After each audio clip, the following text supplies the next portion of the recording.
Anyway, that's a brand new episode of Tucker Carlson Originals called The UFO Files. You can stream it right now on foxnation.com. So you're not allowed indoors in some cities. You're not allowed to buy food in public unless you're vaccinated. Is that legal? Obviously, it's fascist, but is it allowed under the law?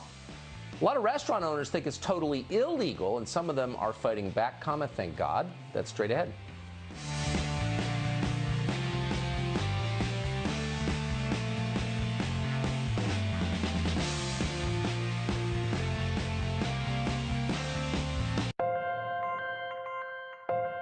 Washington.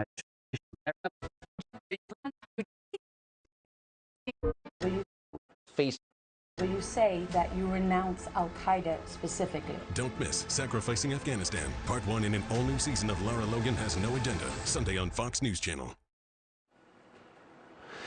We interviewed a man last night, one of the saddest stories we've done in an awful long time. He's awaiting a liver transplant. He will die without one. He cannot get the COVID vaccine for physical reasons. He thinks that could kill him. Now he's been told by his hospital he cannot get an organ transplant. He's been taken off the list because he won't get the vaccine. This is happening in our country right now. Jason Rance broke that story. He's reached out to the hospital. It's the University of Washington Medical Center. And he's learned the man we talked to last night is not the only man who is facing death because of mandatory vaccines. Jason Rance joins us tonight with an update. Jason, thanks for breaking this story. Even by the standards of the lunacy we're living through, I found it shocking. Tell us what else you've learned. Well, I've learned they've been denying surgery for organ transplant patients at least as early as June. So over the course of the last 2 days, I spoke to 2 other individuals who found themselves virtually in the same place as Derek. Actually, arguably, they're actually in worse case. So 64-year-old Frank Sam Allen, he was told on June 7th that he would not be eligible for a heart transplant. In fact, they took him off the list because of 2 reasons. He refused to wear a mask, which was because he can't breathe very easily with it due to his heart condition, and he didn't want to get the COVID vaccine due to the heart inflammation possibilities as a side effect. And so based on that, they decided to completely yank him off the list. By the way, he's been on the list for 2.5 years, so that was pre-COVID. And then you've got, today I spoke with a guy named Joshua Hunter, 39 years old. He's a father of 2 young kids.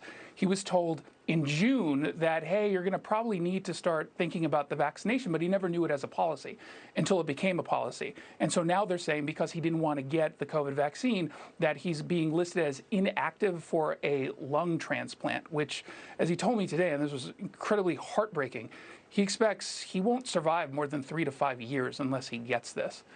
And it's just taking these patients completely by surprise. And they're both basically telling me, and Derek said the same thing, they're trying to communicate with their doctors and get a better sense of these decisions.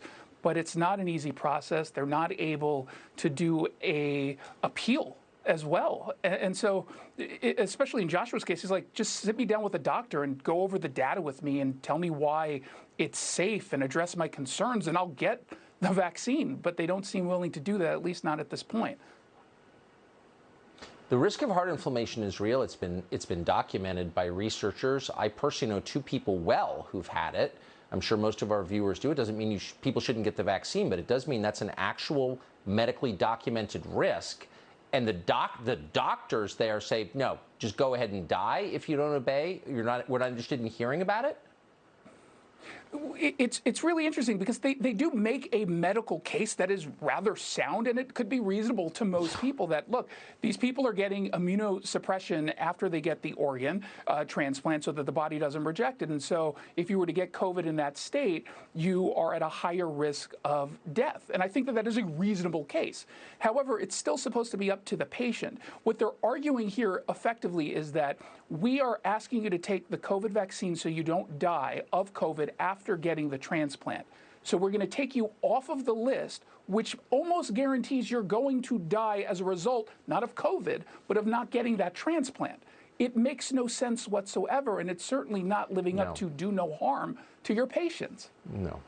No, it's totally deranged, and we've put up with it for this long, and that's why it's continuing, and it's getting incredibly dark. And physicians who should know better are participating in it, and they should be ashamed of themselves. There's no other illness to which these standards apply. None.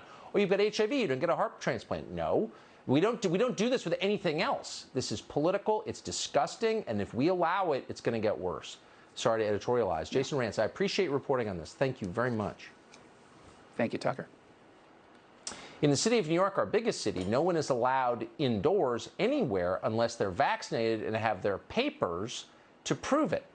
The city's mayor, Bill de Blasio, who is probably the unhealthiest leader in any city in America, a man who literally lives on marijuana and Cheetos, has decided he knows better than doctors. So doctors can't go to restaurants unless they've been vaccinated, like he knows better than they do.